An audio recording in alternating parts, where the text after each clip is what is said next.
Welcome, everybody, to Building with Brick, podcast that talks about foundational wisdom, especially in the areas of coaching, careers, and Christ. For those of you who are new to the podcast itself, it was spawned by a book that I wrote about a year ago called So You Want to Be a Coach. And this book talks about a drastic career change that I made when I was 50 years old. I went from being a corporate executive to being a head basketball coach at the college level. And it was a huge change for me. And from the book, I had so many different people that talked to me about it that I thought we really need to get into talking to people who had successful, not only coaching careers, but playing careers or business careers. And today I've been graced with somebody who's just special, John Brown. John and I go back about 30 years. It was after he was finished with his pro career that he and I met. John was a Missouri All-American. He was an Olympian. He was a first-round draft pick of the Hawks, started for them for a number of years, went to Europe for a little while, I think, and played some there before he and I actually met and became teammates, and we were teammates for about 30 years. And so, John, welcome to the podcast. Great to have you. Great to be here, Joe. John, one thing that and we've talked about a lot of things in the past over the number of years we've been playing together and everything. But one thing that I was always amazed about was someone who came from such a small town and had the opportunities that you did to play major college basketball. And that just doesn't happen by accident. I had a couple of questions for you. The first is, where'd you get your competitive edge? You're kind of a low-key guy. You know, you're not one of these rah-rah type people, but you play to win. Where'd that come from? You know, it's hard to say exactly, but, we had a family of 6 and not very much money and probably not a whole lot of extra food. So, the forks probably sparked pretty good, trying to get dinner. Honestly, I think a lot of that is just genetics. I don't know that I've done anything specific to become a competitor. I've always wanted to win at everything I do, and I'm like you, Joe. You're the same way I am, and that seems to be one of the keys to success. Just that competitive nature. But I can't say that my mom was overly competitive. She was just a good, hardworking lady, and my dad was not around. And so my mentor early on, from say the 4th, 5th grade on, was a man named Miller Tao. He was a highly competitive guy, and he could see with his son and different ones that we could possibly win a state championship someday. So he started working with us, and I don't know. I think when you're poor, you don't want to be poor forever. So I think you're out there competing, trying to be better, and you want, you have these dreams of college and maybe beyond that. So probably the whole package, just not having a whole lot of money and wanting to do better in life. Well, you guys won the state championship, I think, didn't you, your senior year? We did. We were 36-0. We averaged 100 points a game. It was 100 points. 100 points, that's right. Dang. We had a high game of 172. Our closest game was 11 points until the finals against Iran, a team out of Louisville, and it was a 2-point game. Unbelievable. 100 points a game in high school, 32 minutes.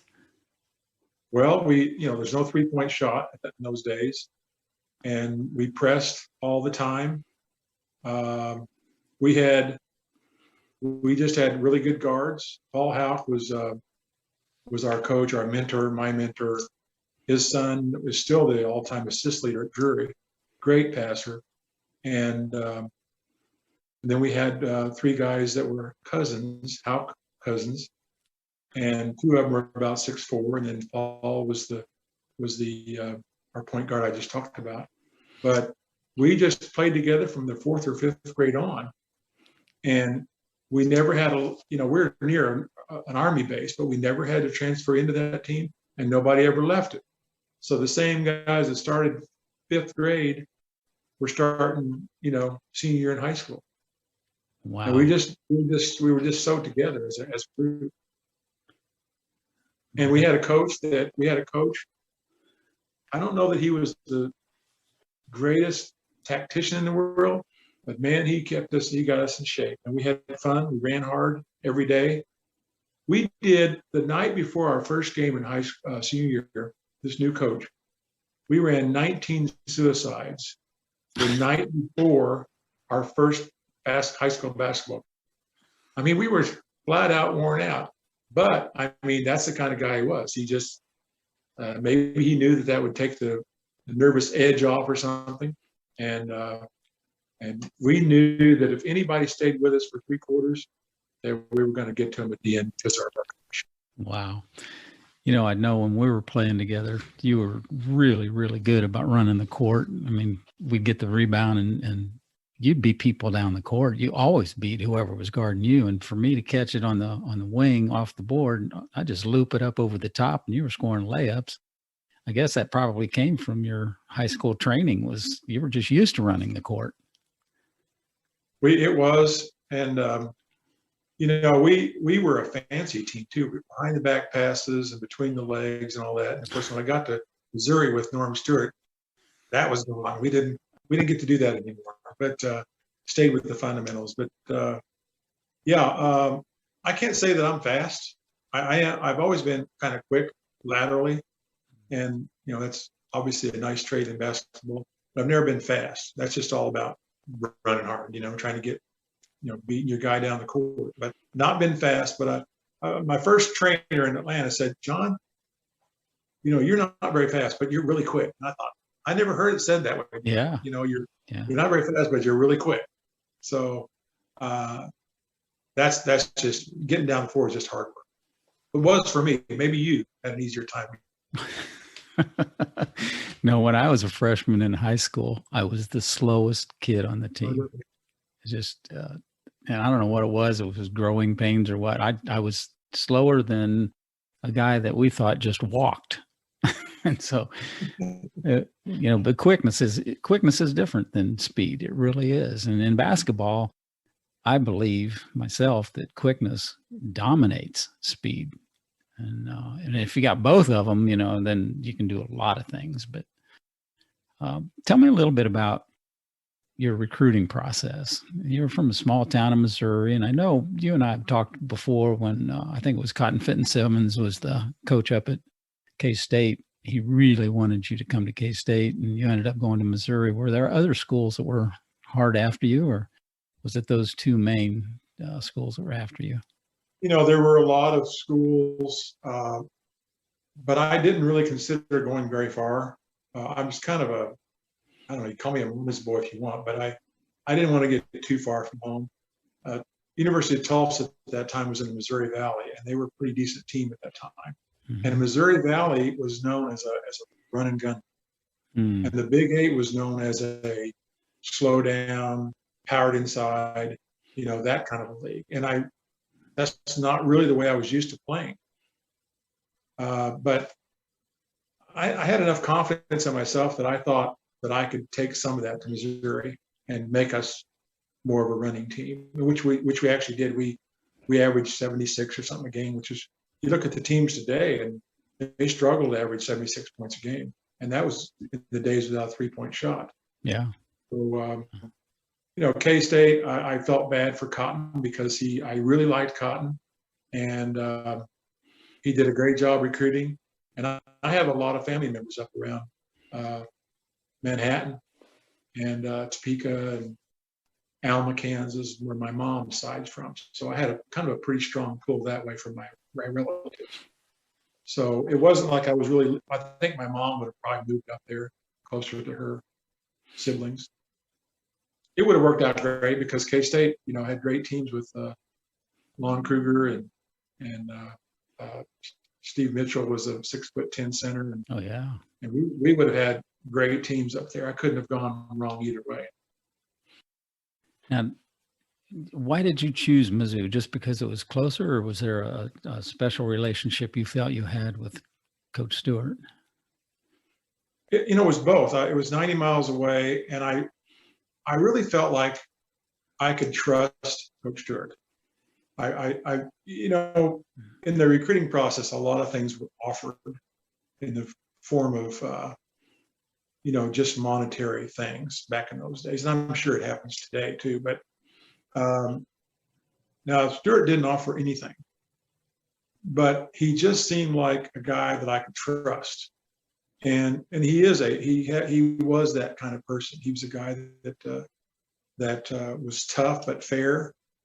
And I made the right decision. But the fact that it was a Division I school 90 miles away was a large factor with my relationship with my family. Mm-hmm. And then also I really felt like he was probably my favorite coach also. I liked Cotton, and either way would have been fine. Cotton was probably more fun loving. Yeah. And Stewart was more of a dad kind of, tough love type thing, Mm-hmm. I always feel like I made the right decision. Tell us a little bit about that college experience you had, not only the basketball side, but academically, and even socially. What was it like being at Mizzou? I had a major adjustment on classes.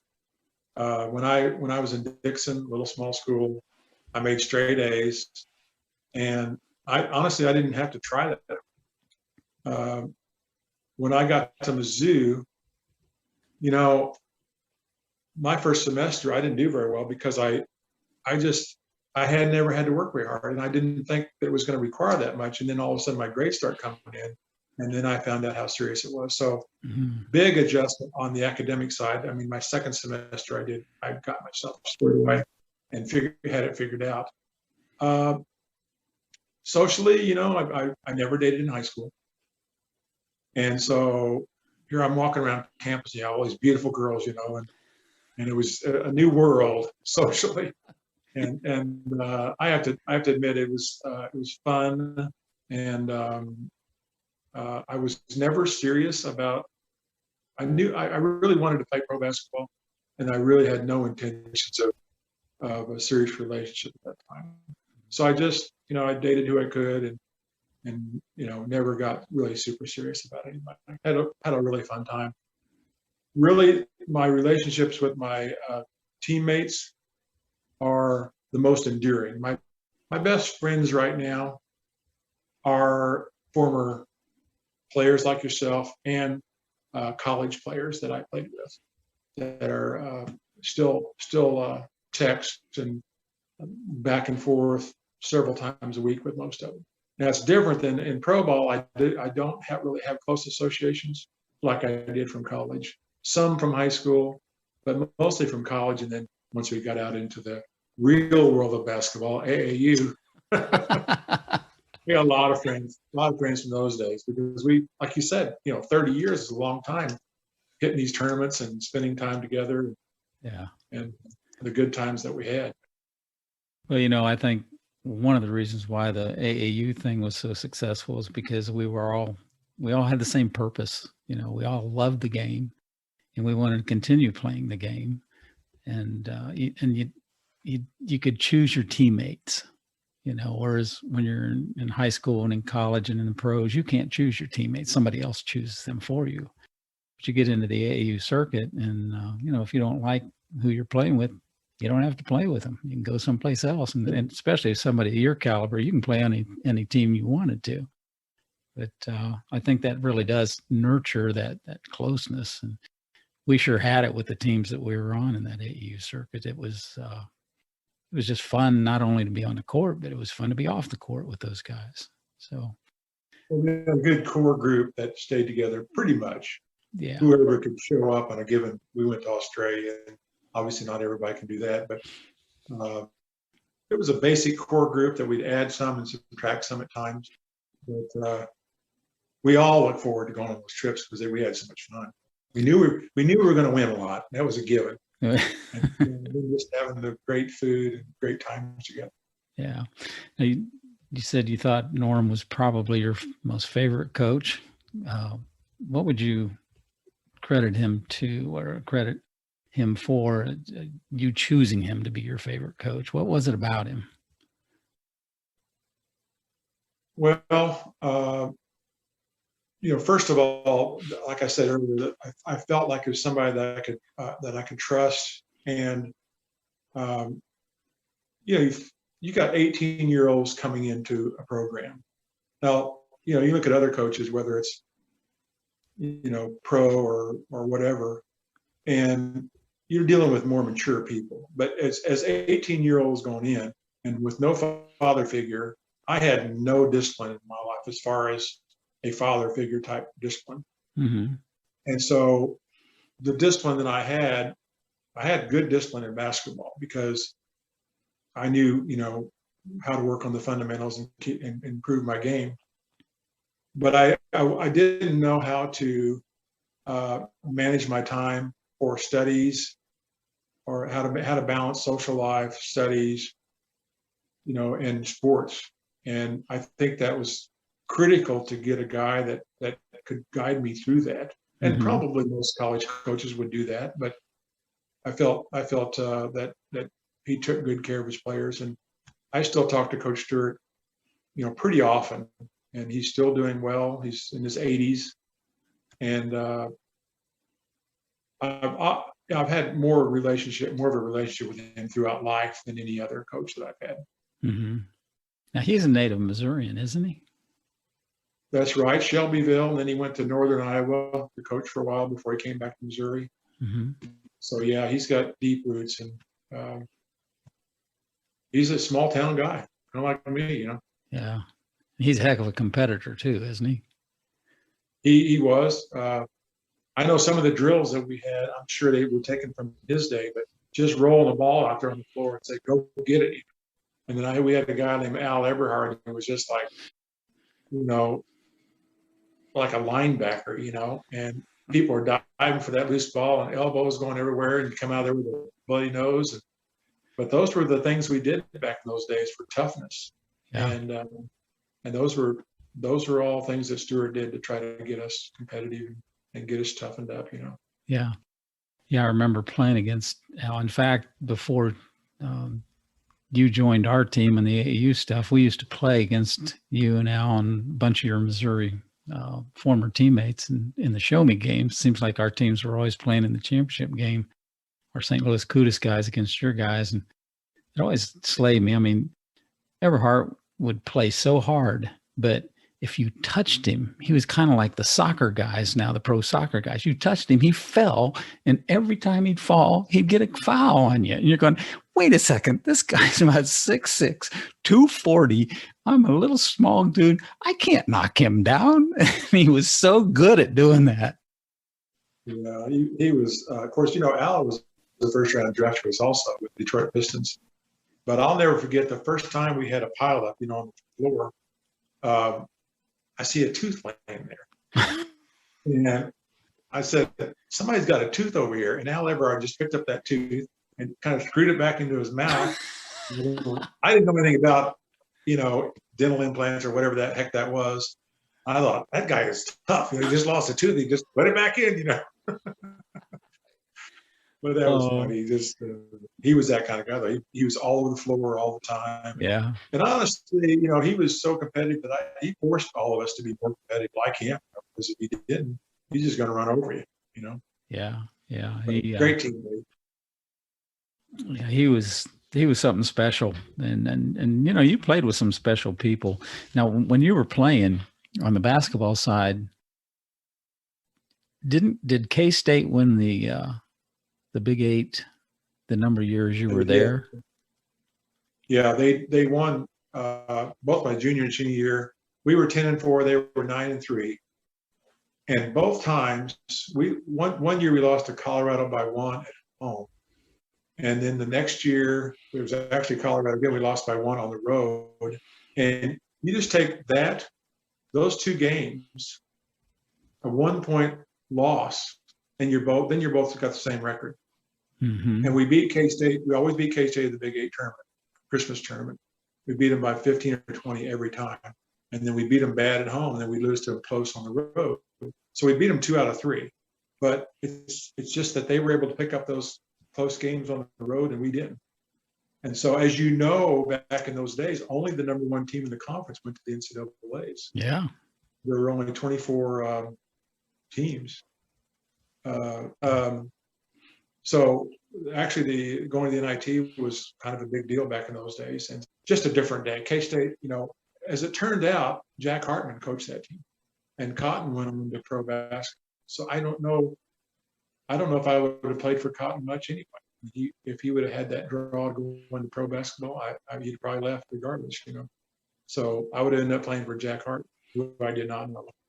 So maybe that's a good reason. Maybe I just made the right decision that way. Yeah, I think when I was a senior, Cotton was still, and I think I'm 2 years ahead of you. I got out in 70. You got out in 72. Is that right? 73. Oh, 73. Oh, you're a youngster. Oh, my goodness. Yeah. Right. Yeah. When I was a senior in college, I used to watch the K-State program every Sunday night, and Cotton was on there. I just loved him, and I loved the team. But he wasn't there long after that. Maybe the next year he was gone, and Hartman came in, and that's when Kruger became. I think Kruger was the 2-time MVP of your league. He was, yeah. Yeah, and so they had some great teams, and I know you guys had some great battles with them. So, John, I think we're going to take a short break. When we come back, I want to talk a little bit more about the coaching and especially what the differences were between the high school coach, the college coach, and the NBA coach, because I'm sure there were different approaches and you learned different things from each one of them. I'd like to explore that a little bit with you, if that'd be okay. Sounds good. All right. We'll be right back.